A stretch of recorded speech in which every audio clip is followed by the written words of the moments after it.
xibaar yu wér te wóor ca tàng ba abonnez-vous pour ngeen di mën di jot suñuy vidéo.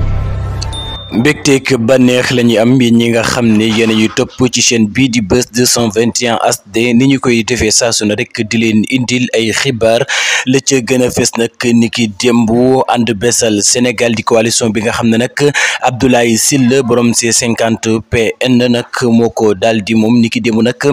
daal dinay janook taskatu xibaar yi waaye itam wax ak li nga xam ne nag moom moo di askanu Sénégal moom nag la mu leen wax du leen lu dul bis boo xamee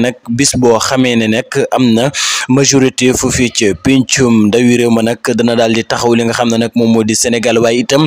dooleel li nga xam ne nag moom moo di secteur privé bu Sénégal ndax loolee rek mooy doxal réew mi nga xam ne nag moom moo di réewum Sénégal mu di secteur privé waaye itam xamal leen ne képp koo xam ne nag mi ngi lay wax ne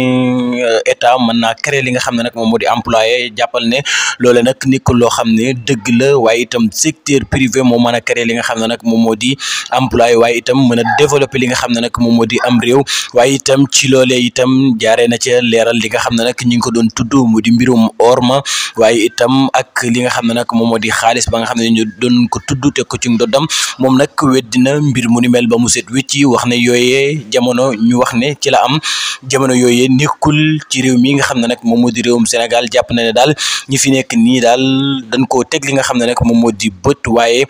la nga xam ne nag am na ci 2021 jamono boobu fekk ko fa ndax moom génn na li nga xam ne nag moom moo di réewum Sénégal la ko waral nag du leen dul ay jafe-jafe yoo xam ne nag doon na ko dund ci entreprise am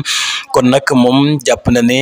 loolee nag nekkul loo xam ne lu am njariñ la mu di ay tuuma yoo xam ne dañu koy jël di ko teg ci li nga xam ne nag moom moo di doomu aadama yi moom Abdoulaye Sylla borom Ecotra nag loolee la daal di xamle di wax ne nag jamono ji ñuy àddu ngeen di teewlu mi ngi employé lu toll ci li nga xam ne nag moom moo di 2000 personnes yoo xam ne nag mi ngi leen di fay moom Abdoulaye Sylla kon nag moom la mu bëgg moo di ngeen jox ko la nga xam ne moom moo di majorité foofu ci pencum ndawi réew moom muy coalition bi nga xam ne moom la daal di àndal mu di ànd beesal Sénégal waaye itam moom daal bis bu ñu ko joxee la mu xamle moo di ne ndaw ñi danañu am liggéey waaye itam dana gën a doole li nga xam ne nag moom moo di secteur